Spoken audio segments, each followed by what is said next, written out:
I was a young student in Brazil and had my aspirations and my plans, including to finish high school and to go to medical school in Brazil. A shliach from the Rebbe came, Rabbi Yosef Weinberg, came to Brazil, and after several conversations, he came to my house.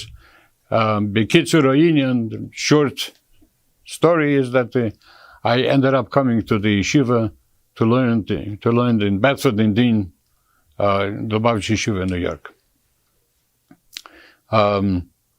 At that point, 1950, I had lost my father at age 9.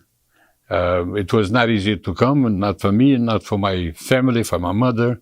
But this was the decision, and I found myself here in Brooklyn. I asked my principal, Rabbi Tenenbaum, if I can go in to talk to the Ramash. This was the name that they called the Rebbe before the Nesias. And he asked me, what do you have to talk to the Ramash about? So I told him whatever story, but it didn't press me too much. He made an appointment, and I went to the Rebbe before the Nesias. And spoke to the Rebbe.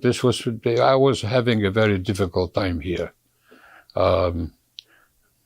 Learning and a lot of absence from my family and away so much. The Rebbe responded to me, and then the Rebbe asked me at the end of the conversation, do you have a picture?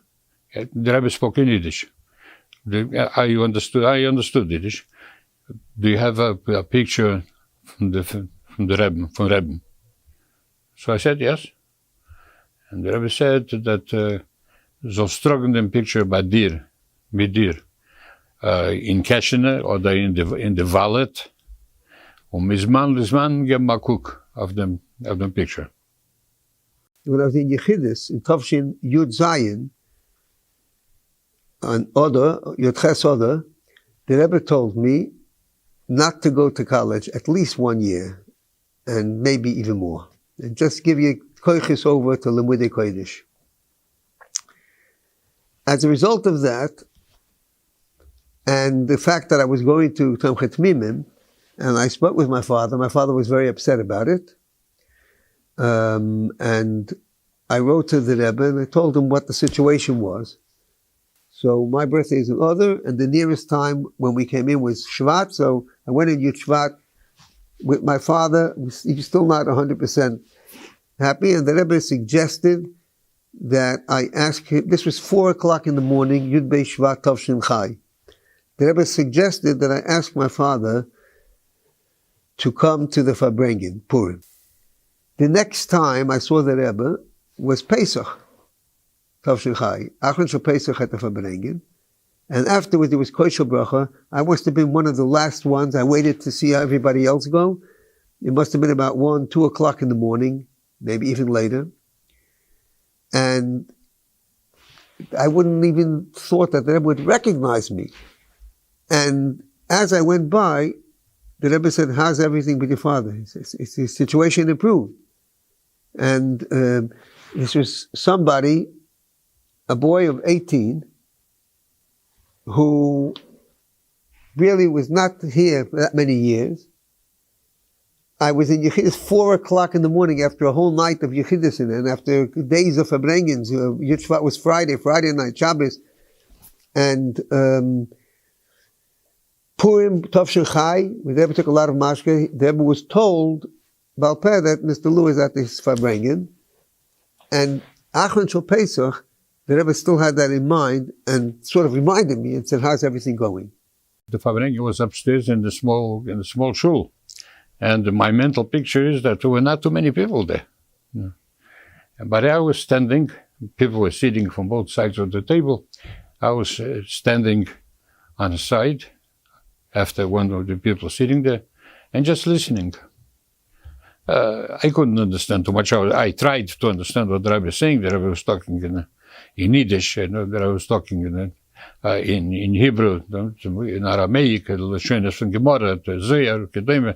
I tried to pick up whatever I could, but the Ikar, I was concentrating on the setting of the Rebbe, And in the middle of that Fabrengen, after between the Sichers, the Rebbe says, Efshe vet Herson zog l'chaim.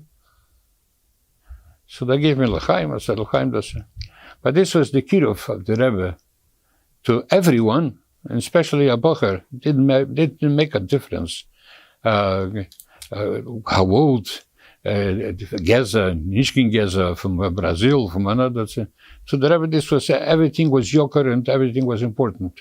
And the Rebbe would never wear galoshes, didn't use an umbrella, and it came in the winter, there was snow, there were blizzards, and they decided that the Rebbe should not have to walk through inches and inches of snow when there's snow, and they wanted to buy a snowplow, a small portable snowplow like a lawnmower that would clear away from the Rebbe's house to 770 for such occasions.